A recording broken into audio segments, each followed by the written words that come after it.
السيد حسن نصر الله بخطاب له قبل شوي حكي طمأن الأمين العام للأمم المتحدة.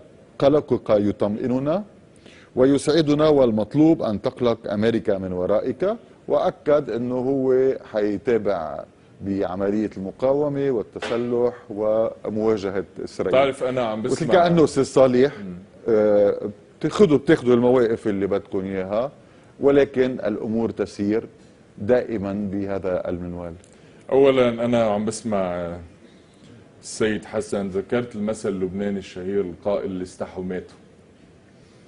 اللي استحوا ماتوا، يعني أنا عم بسمع السيد الفريق الذي اغتال الرئيس الحريري، سيد جرائم 7 أيار، سيد انقلاب القمصان السود اللي فرضها الحكومة على اللبنانيين، عم يتحدث عن شعارات الإمام الحسين. يقول أن سيدنا الحسين ركض بين اثنتين، بين السلة والذلة وهيهات من الذلة. اليوم شعار الثورة السورية شو؟ أليس الموت ولا المذلة؟ هول الأطفال اللي عم بيموتوا بسوريا شو؟ هول النساء اللي عم بيموتوا بسوريا شو؟ ولا مش داير باله عليهم السيد حسن لأنه منهم من طائفة السيد حسن، ولا لانه منهم تابعين للامام الخامنئي بطهران؟ مش فارقه معهم هول الناس. هول الناس ما عندهم كرامه. هول الناس موتهم ببلاش لانه منهم من جزء المشروع السياسي للسيد حسن. ذكرت الصحف انه في 300 على الاقل، انا حلك اكثر من هيك. لحظه، شخص من الطائفه الشيعيه في سوريا تعرضوا للاستهداف. يا سيدي بلا استهداف بلا من يحزنون. كل واحد بده يسمع اي خبريه مرتبطه بالنظام السوري يتذكر مؤتمر وليد المعلم. هول كذابين، هول كذابين حتى يثبت العكس. طلع وليد المعلم فرجانا فيديوهات ارهابيين بعد 8 اشهر، دولة فيها 13 جهاز مخابرات، ما طلع معه فيديو غير مجموعه موجوده بلبنان، والمشهد اللي صار المؤسف بجبل لبنان على اعتباره أدلة يجب عرضها للعالم عن انتهاكات الإرهابيين بسوريا. يا عمي صرنا بالقرن ال21، في يوتيوب، في فيسبوك، في تويتر. هول يوقفوا كذب بقى، هيدا عصر انتهى. بدي ارجع لك للسيد حسن. طب الثلاثة اللي ماتوا على حدود اللبنانية السورية من شبيحة الأسد قتلون، هول مش هيهات من الذلة؟ هول مش الموت ولا المذلة؟ ليش؟ لانه طائفتهم غير طائفه ولا انتمائهم السياسي غير انتماء سياسي؟ بطل فارقه معنا. اللي راح اليوم ما حدا خبره للسيد حسن قبل ما يطلع على التلفزيون يعيط على الناس انه في واحد اليوم انقتل من شبيحه الاسد على حدود اللبنانيه السوريه. بعدين اكثر من هيك له عين يحكي عن مساله المقاومه. اليوم بده يحكي عن مساله المقاومه. هذه ليست فقط مجموعه مسلحه ميليشيا، هذه مجموعة منحطة أخلاقيا أستاذ توني.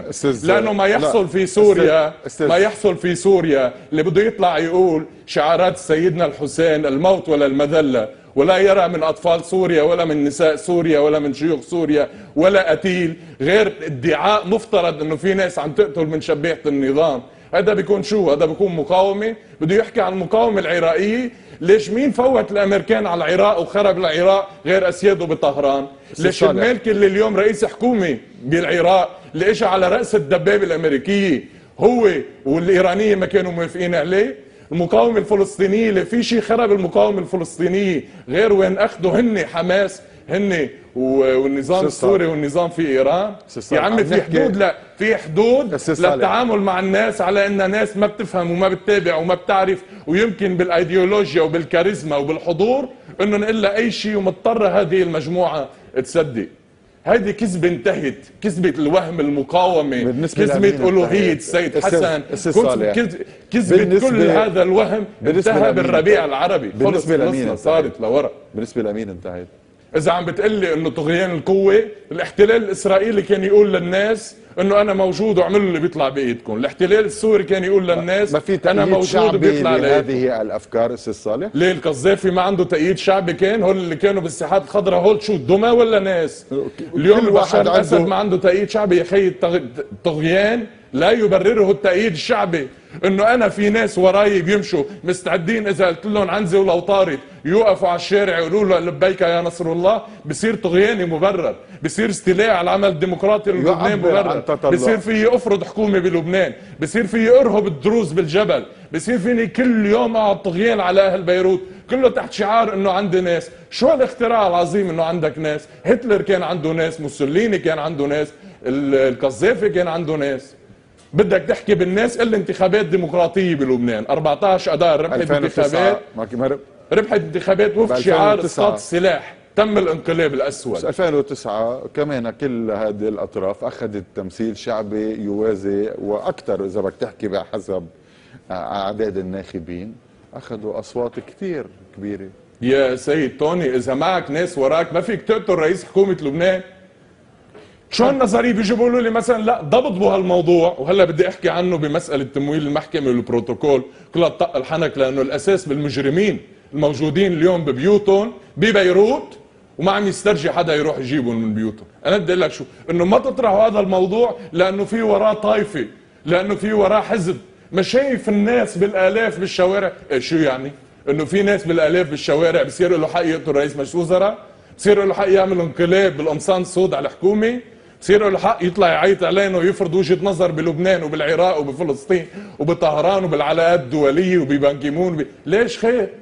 حبيبي اذا في ناس بمثلها هو بروح على مجلس النواب بمارس دور التشريع عبر النواب. السلاح سلاح غير شرعي، السلاح سلاح ميليشيات، السلاح سلاح طائفي مذهبي لو في وراه مليون شخص بالشارع ما لا أهمية ولا لا معنى. بعدين اللي بده يحكي مع الناس بده يروح يعمل استفتاء. استاذ توني هن مستعدين لاستفتاء اليوم اذا في 50% من اللبنانيين يرفضون سلاح حزب الله بسلموا السلاح، اذا في ولا كل 50% 50% بسلموا السلاح. اذا في 50%. يا عمي اذا في اقل